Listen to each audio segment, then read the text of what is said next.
Your Majesty, I'm so honored to see Your Majesty in this country. ស្វាគមន៍យ៉ាងកក់ក្ដៅបំផុតជួយជាខ្លួនឯងដល់ប្រទេសនេះ I'm honored to be here. Thank you, Excellency. Thank you, Your Majesty, for giving us time. Thank you, Excellency. I'm honored. សូមស្វាគមន៍ My colleagues. Warmly welcome, Excellencies. Honor. Is our additional secretary for this reason. And we have met Ambassador. Our colleagues present.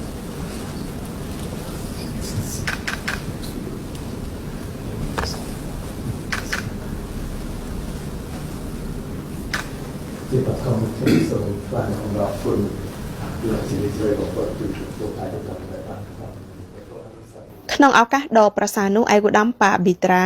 ម៉ាហ្គីរីតាបានថ្វាយវត្ថុអនុស្សាវរីយ៍ជារូបសត្វដំរីដែលជានិមិត្តរូបនៃភាពរីកចម្រើនសន្តិភាពការគោរពនិងសេចក្តីស្ងប់សុខថ្វាយព្រះករុណាចង្សម្ចាស់ជីវិតលើកត្បូងជាទីគោរពសក្ការៈដ៏ខ្ពង់ខ្ពស់បំផុត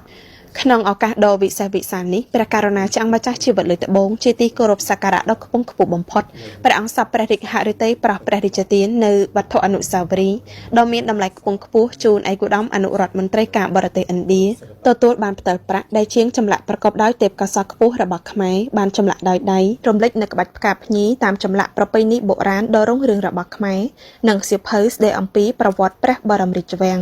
Photographs are also being covered here. Yes.